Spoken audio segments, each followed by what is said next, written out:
Hi. Okay, so been a while since I've done one of these thought for the day kind of things. How do you like the beard? I've compared my first thought for the day and the beard with what's happening now, and I think it's not growing. But yeah, well, we'll see how long I can get that beard going for. So really, what I was really thinking about today is Aristotle and looking at virtue ethics. And I think this is one of the things I've always liked about Aristotle and about virtue ethics. It isn't always about getting it right all the time. It's about being on the right path.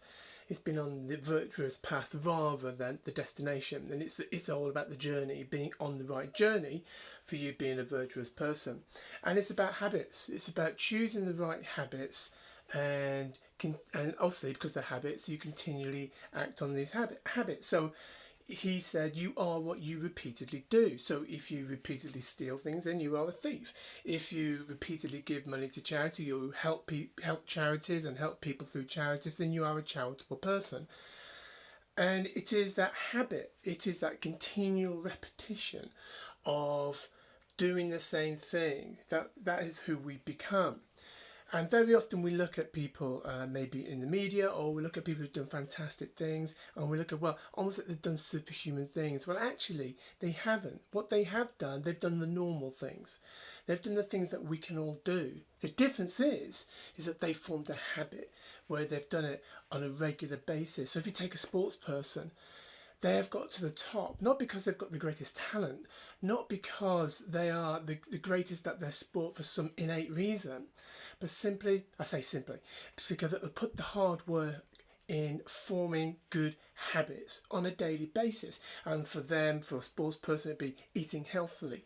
It would be getting the right amount of rest. It would be doing the right amount of exercise, the proper exercise, the specific exercise for their particular sport.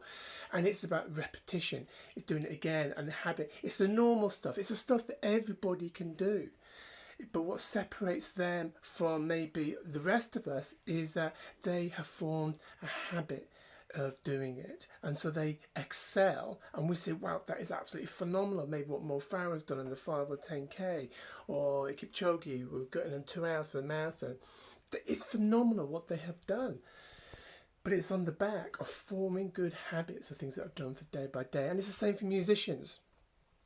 Creating those habits of becoming a good musician, so that the end result might absolutely be fantastic, but it's built on doing ordinary, normal things that we can all do, but repeatedly, and forming good habits.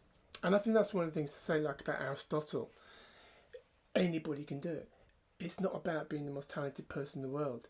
It's just actually deciding what these good habits are going to be and creating it as a habit. So if it's going to be study, yeah, make sure we do some half an hour study. So every single day, or whether eating healthily, or doing maybe just half an hour exercise, whatever it is, or giving somebody just a phone call or a text, or however you're going to message them, just to touch base on a regular basis. It forms a habit, and it's an ordinary thing. It's something that we can all do, but it leads us onto the path of virtue. It is the virtuous path. We become better at it. We start to see the gains from doing these things. We start to see these gains from doing and carrying out these habits. So I would encourage you to sort of think about, and from an Aristotelian view of habits, we are what we repeatedly do. Start thinking about, what are the things that you repeatedly do? Are there some things that we should stop doing repeatedly? Are there other things that we need to take on board? Remember, I've heard people say it takes at least 28 days for it to become a habit. So it's not just doing it once or twice, but it's being patient, recognise it takes time to form a habit, but having that commitment for the habit to form, and then waiting for the benefits of those habits in the future. Okay, take care then. Bye.